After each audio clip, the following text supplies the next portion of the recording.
Okay, people, we are live for another Steve Root live stream. I never thought I'd be doing these live streams. I mean, we see everyone and their brother and Aunt Harriet's dog trying to be doing these YouTube things.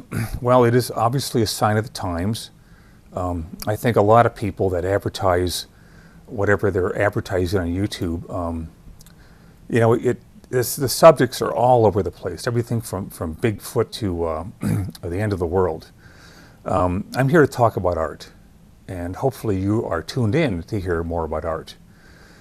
We are currently in a sketchbook campaign of fundraising, and I got to tell you guys, since the last time I was on last Saturday at this exact time, you guys have really rallied and come through here. So I am immensely proud of the way you guys have bonded together, talked among each other about this and that, and urged on each other. So that's really, honestly, I haven't seen that in, we've been doing this for 30 years. And 30 years ago, I was still working for Marvel in DC. Well, I'm not working for them anymore. The companies have changed so much that virtually, I think if you look into it, anyone from the 70s, 80s, and part of the 90s just don't want to have anything to do with them. And I think that the wave of the future is to take everything you've ever wanted to do and self-publish. I think that is the wave of the future. Now that it's something that can be done, I think that is a look into the future of where people want to go, so they can do exactly what they want, say exactly what they want, and publish exactly what they want, which is what I'm doing with Nexus. And speaking of Nexus, I think I showed you this last week. It was the start of something that I had begun here. Now it is about 3/4 done. There's still a lot to go, but this is the progress on the painting so far. It's done in watercolor and some Prismacolor.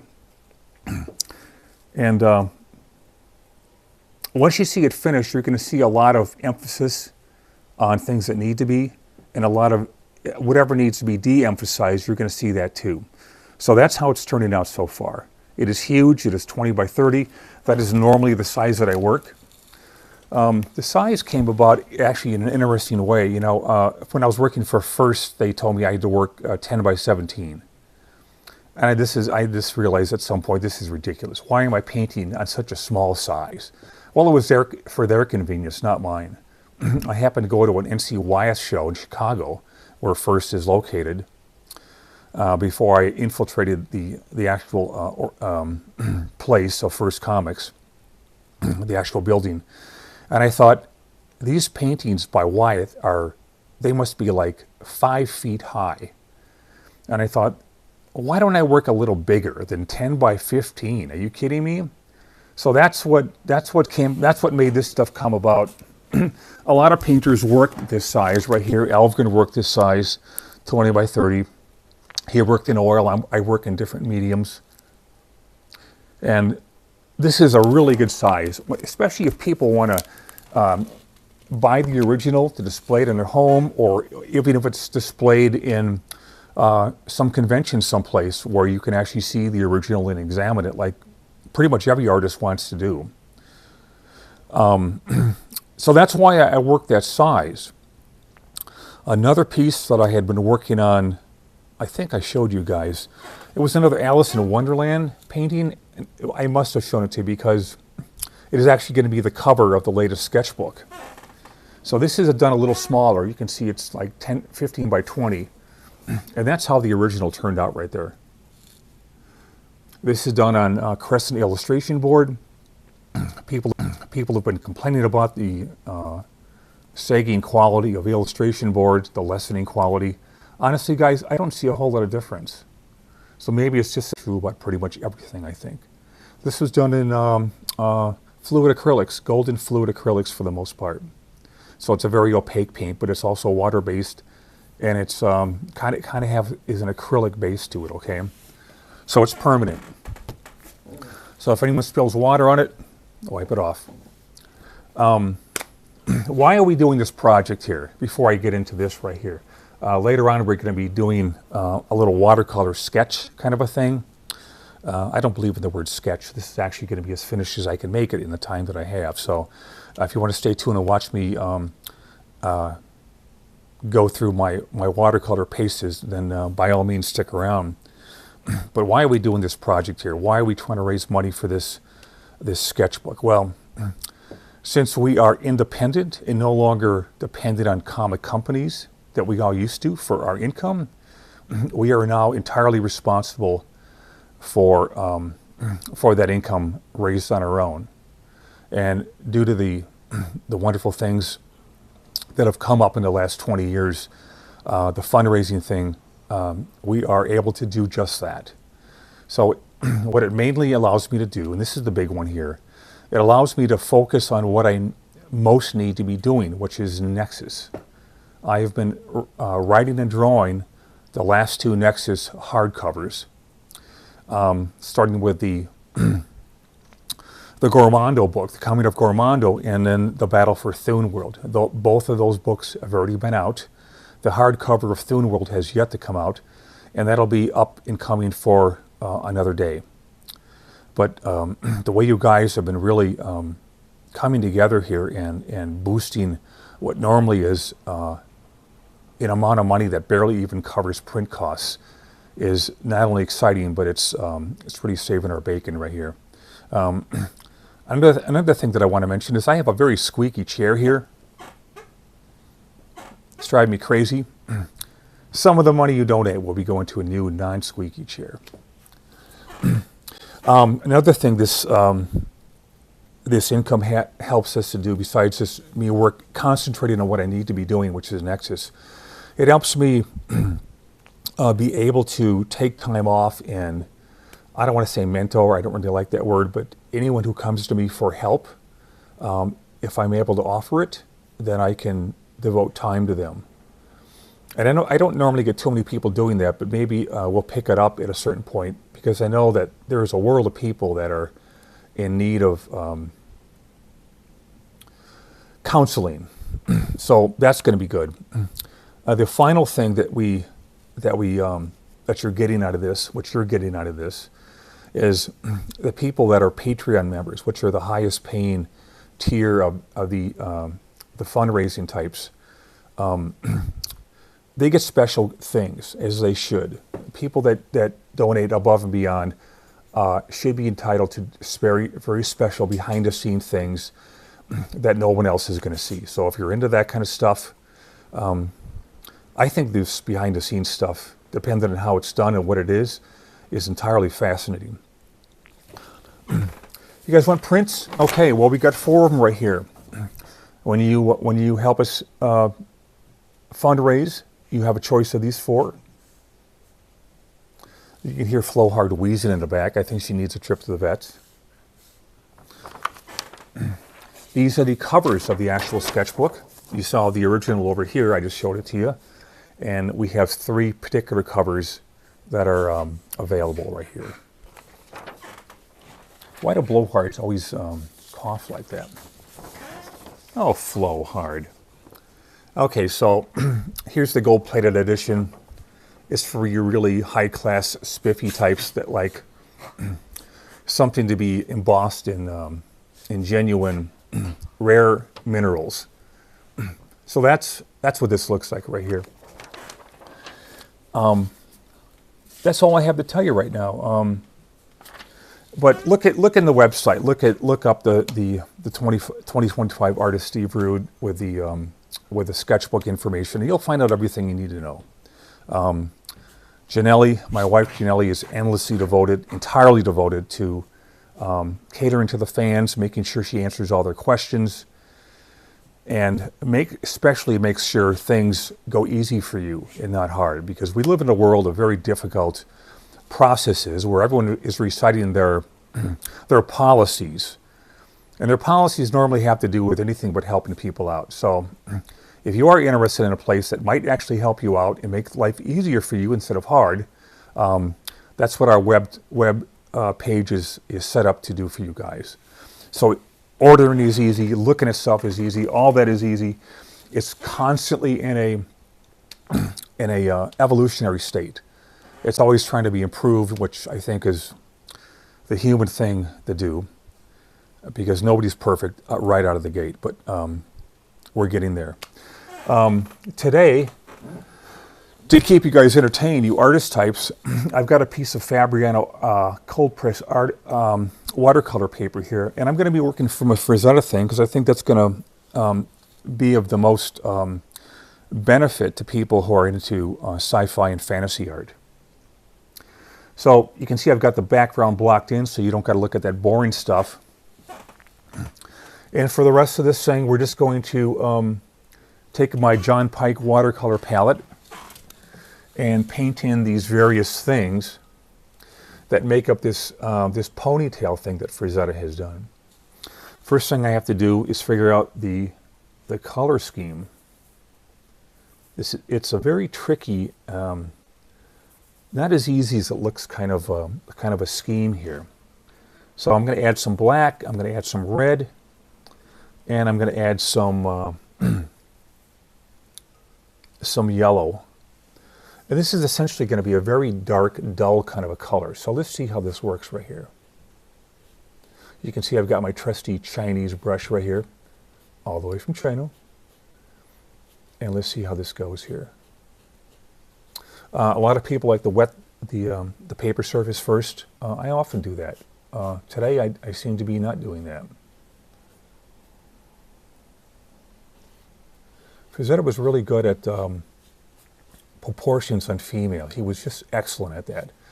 There's a lot of people in comics that give women very thin hips. That's a no-no. They're not built like men. They should have actual hips connected to them that look womanly, matronly, or whatever that people like to call it nowadays. And the foot is included in this painting with no extra charge. But it is this paper, more than anything else, that is going to help you understand the benefits of watercolor by using good materials. Alex Ross and I talk about this all the time. He's really into his Strathmore 500, which is probably a really good soft surface. This is a cold pressed right here, not a hot press. And we're also the only two guys seeming to be eschewing the tendency to always work with computers. We don't believe in that stuff. We don't like it. We weren't raised to be doing that, and but basically we just don't like it. We like what we do here, and we're going to stick to it. Right, Alex? Right, Alex. So I mixed up a little bit of a shift right here. This is going to be a little on the reddish side, just a hair. Frazetta was the master of pretty much everything. Now what color is that? It's kind of a bluish kind of a color. So let's get a really super light blue, almost more water than anything, and put it on this side of the face right here. If you want contrast, if you want something dark to look darker, put something light next to it. If you want something light to look darker, you add darker tones right here, and then it won't appear like it's too light. And if you do see something that's a little on the light side, well, there's a trick with that too, and that's also part of the benefits of good watercolor paper, which can take a beating and keep on ticking. So what I do, I squeeze the water out and I go like this. Okay, that's how I do it.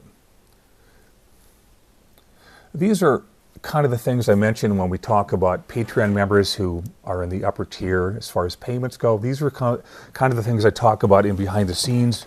You're going to see a lot of demos come out of me, because being an artist, I'm not here to be a narrator or an orator. I'm here to talk about what it's like to be an artist, an illustrator more specifically, because I think being an illustrator is the proudest thing you can ever do in life. Right, Norman? Norman agrees.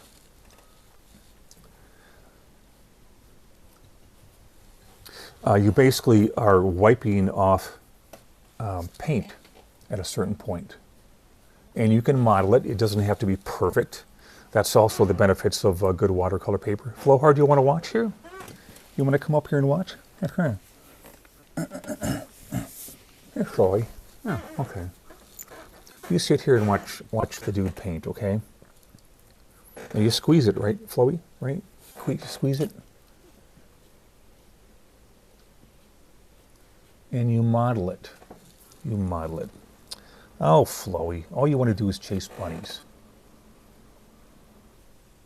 Because yous are a beagle. Right, hound dog? I suppose you want to get down now, huh? You big blowhard. We're dipping into some of our... Do we have a shot of the palette here, Mr. Producer? Well, by God, we should. For all you guys wanting to see how all this is delicately rendered right here. You don't see tan lines in girls very often these days, but it was a favorite of everyone that grew up in my time. I see a little bit of pink right here. I'm going to kind of dab these things in here very lightly. Let's get a little blue in there. And this is going to be at first darker, but it's going to be surrounded by much darker paint. You can see how incredible that this paper works with watercolor. You know, specifically transparent watercolor. So basically, I've got the three main colors right here: yellow, a version of yellow, red, and blue that makes up this this skin right here. I'm going to add a little bit more blue to that to get it darker, or black. Black is a fine substitute.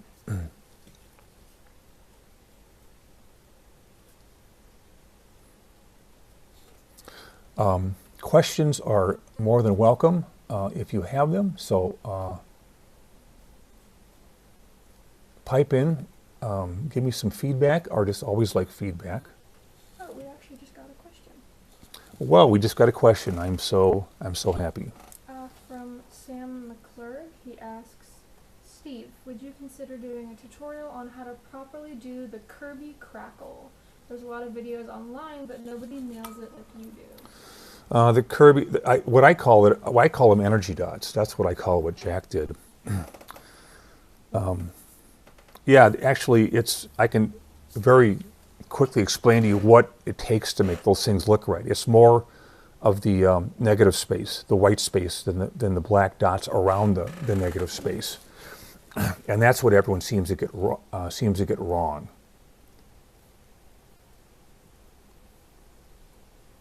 I, of course, do not.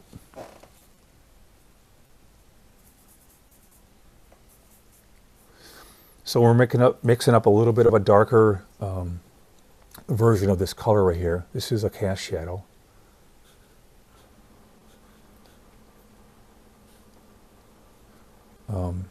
For any minute now, you're going to see me putting my hand in the wet watercolor. It's something I insist on.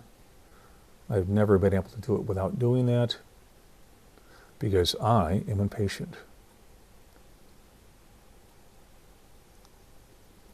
Yeah, I tell you, this whole thing where people tell you you're gonna slow down as you get older. Well, I just turned 68, and there's no such thing as slowing down in my mind. In fact, I seem to be speeding up. So, whatever good that's going to do people out there that are aging like the rest of us, that's what I have to say about that.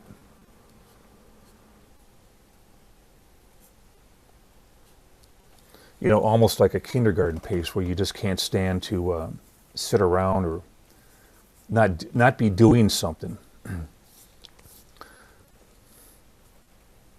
You guys have heard that watercolor dries lighter. Well, I'm here to tell you it's true. Frazetta was really big on putting a lot of different colors in skin, and that's just great. It's not there in real life. To me, it is called art. I call it artistic color, and it's just a way of taking reality and bending it a little bit so that it looks more, it has more punch than reality itself. Reality itself. Well, we should start a quantum physics class here. A little more dark. See, the paint is still actually wet when you work like this.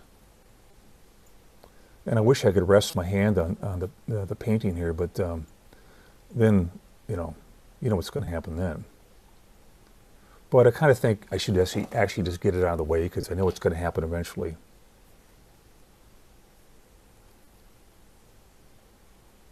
This is the entertaining part of the live stream here. For people that, we're looking for people that like to draw.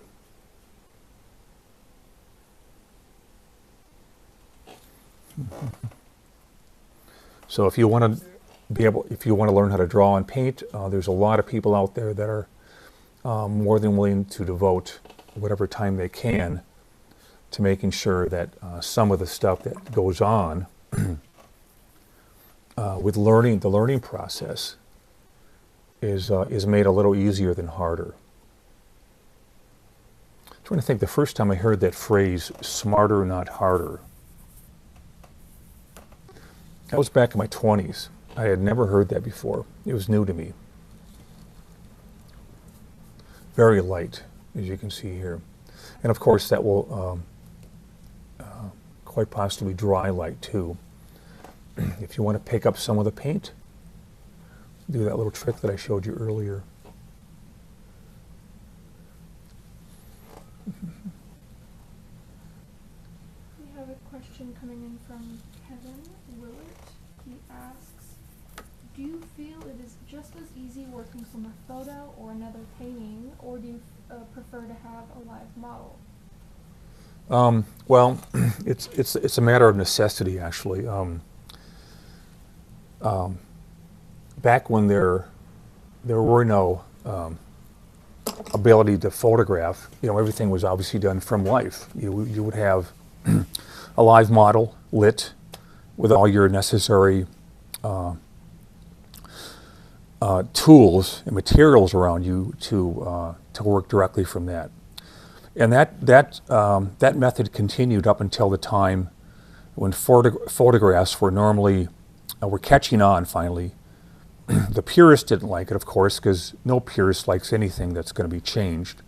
Leyendecker stuck with it. Rockwell kind of saw the advantage of working from photos that freed him up to do angles that was heretofore impossible, like really up shots and really down shots. So he arranged to have different platforms built so he could photograph these things. Otherwise, he would have to do what the other guys did, which is dress up the models, have them sit there for 5 hours. Boy, imagine that. And pay them as much as they paid them back then, which is, I don't know, like $20 for maybe 3 hours, maybe 4. And that's what you had to do back then. The practice of life drawing and painting is kept up in all the good art schools. It's definitely something that everybody needs to have as part of their training. And but practical wise, when it comes to illustrations, I've done things from live models before, and honestly, it doesn't make a whole lot of difference. Where I've tried to paint them on the actual board for my illustration. No, it's actually much more to my advantage to not have the pressure of having a model here who's going to be squirming and asking for her favorite latte after 15 minutes. The lattes go to me. So that's what I prefer. Is that kind of a thing going? Is that kind of a thing going on? Where I just take either photos of myself in a mirror, which is a real trick, believe me, or having photos of various family members or friends.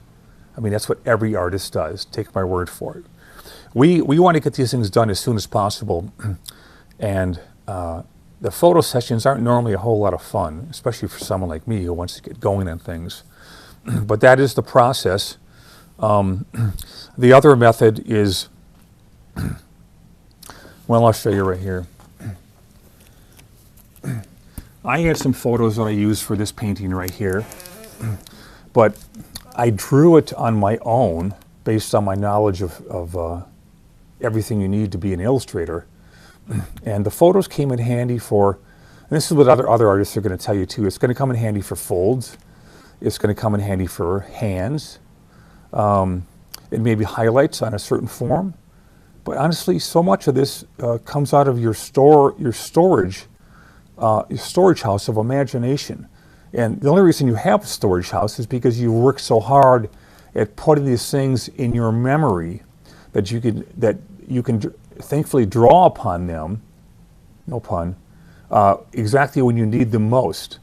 And you don't have to rely on always going through photo sessions to get things right. People that don't know how to draw, that use photos, you can tell. So the whole purpose of everything that I know about being an illustrator is to learn. I like learning. It's fun for me. It's always been fun. That's what my sketchbook is for. And then when it comes time to do the real thing, you've got hopefully something built up in your storehouse of memories, of things you've seen, things you've already practiced on, things you've learned from other artists, which is people call them master studies. That's too broad, or too highfalutin. I just call them studies. Okay, take your favorite artists, put them up on the next to your board right here, and copy the damn things. Okay. And so that will be eventually finished at some point.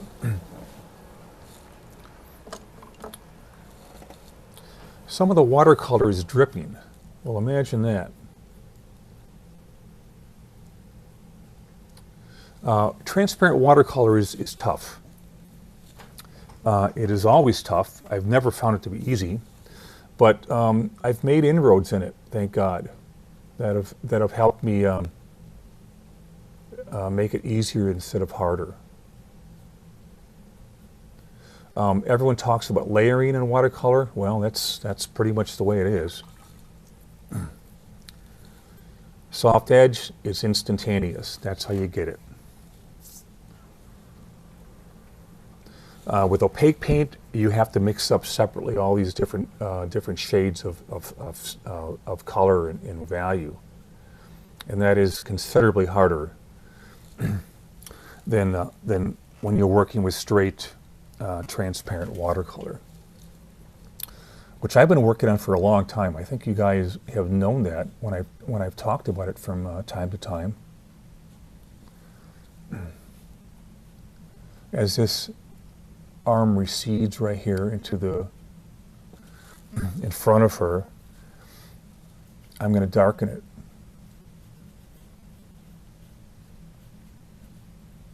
I'd like to hear from some of you watercolorists out there. There's a lot of guys that I know that are watercolorists. Alex is one. He uses just transparent gouache. And but there's a lot of people that work with this stuff. And if you're so inclined, which I think you should be, this is a communal podcast here for everyone to learn from, then write in. Some people will bracket, what I call bracketing their values, by putting in the darkest darks first. Honestly, when you get to a certain point with your craft, you can do it pretty much any way you want. In other words, you're kind of being liberated from the technical things that often you're forced to work with before you're actually learning what you're doing. I've added a little more blue to my little mixture down here.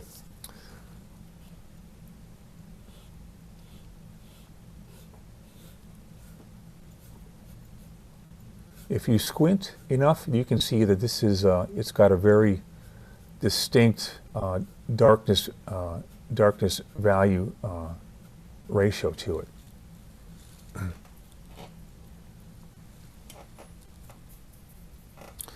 And when you squint, you're able to see it a lot clearer than you would if you weren't squinting. Squinting helps to reduce the detail.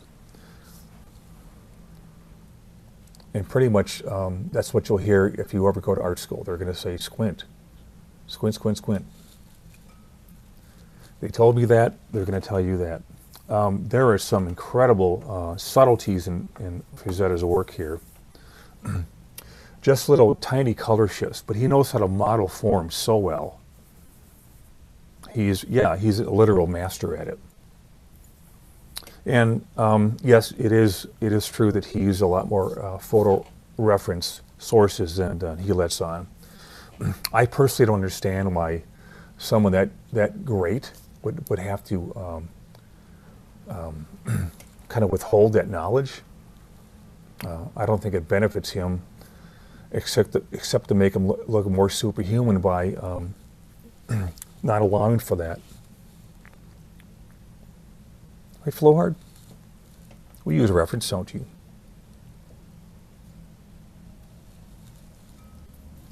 But it's we're going through the modeling stage right now. It's a little bit of this and a little bit of that, and we're picking up stuff and we're moving it around. Silence, animal. Oh, here comes the dick.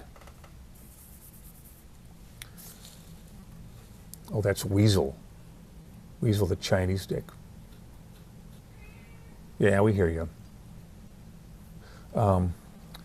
Remember, since watercolor does dry lighter, that's why we have to go in often and darken up the tones here. Make no mistake, though, Frazetta he knew everything.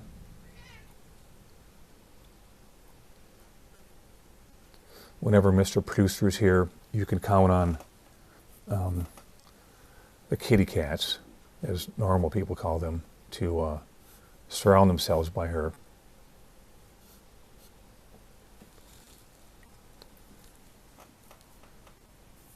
I personally have a dick language that if you're interested, I'll send you a translator, but mostly it's about insulting them.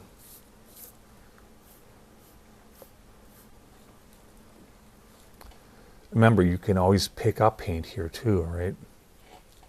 We're not going to spend forever on this right here because I know you guys have lawn mowing to do, laundry, and really important stuff like balancing your checkbook after you get done donating to us. So that's eventually going to be, I'm going to let you guys go and see that on your own. I will finish this on my own here, and next live stream, I will show you the finished results. So another few minutes of this right here, and we'll be on our merry way. Try not to feel too bad, but we will be back. God, you worthless animal.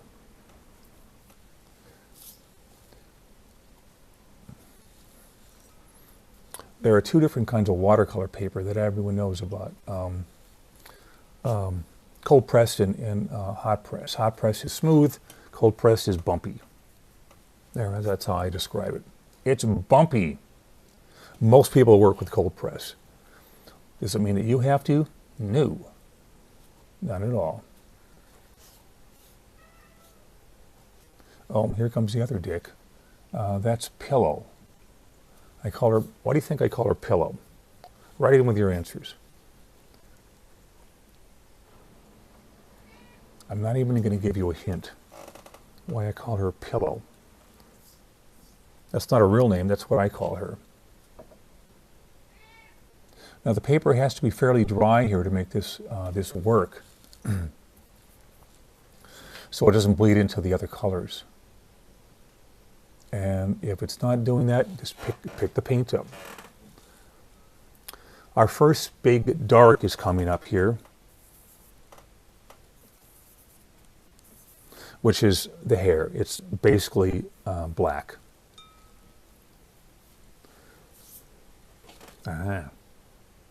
What the heck?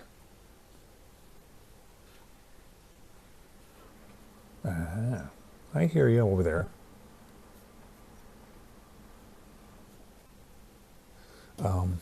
this line right here is a very sharp line, so we're going to pick up some of that paint with our Chinese brush here, direct from China.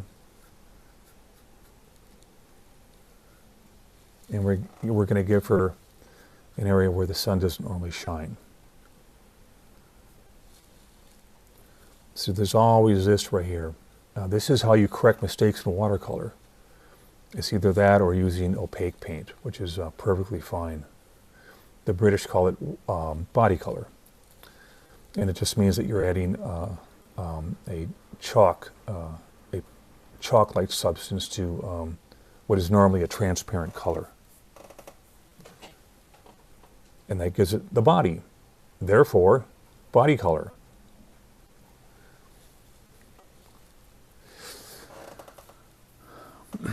A bit of a spine here.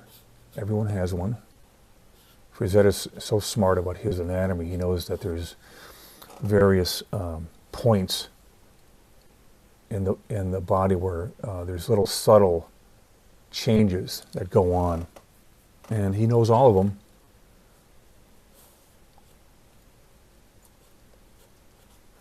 And that's another reason I'm working with the Frazetta,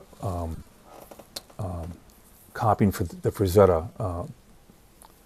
This one's called Ponytail. That's why I'm copying it. Because I think of all the mediums that people use, this is clearly the most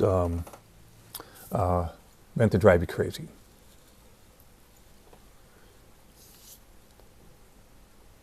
But there are so many different qualities to transparent watercolor that I think it takes like forever to learn it, and I'm still working on it.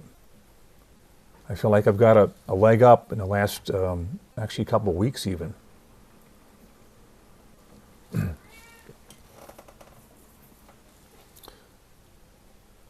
A subtle touch of the rib cage going on there.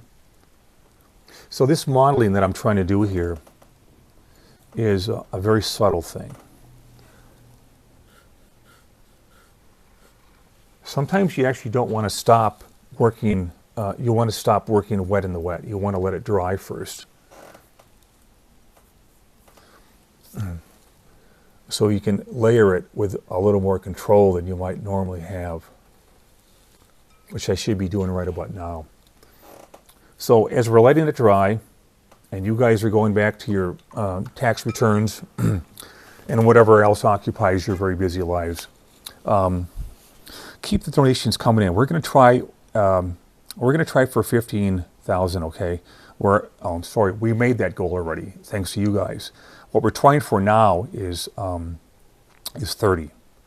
We've got. We are officially at 22,000 right now, which is a very good start. And let's keep it going. Let's see if we can boost it up to 30. Because everything you donate enables me to do what I do and not have to come back too often and do these streams here and these fundraiser things more specifically. So we'll let this stuff dry. I'll get back on it in due time. There's still much to learn when I do transparent. And I'll just say thanks so much for your donations. In rallying around this very important cause to the Root family. So take care. We'll see you next week for another Steve Root live stream. Be good.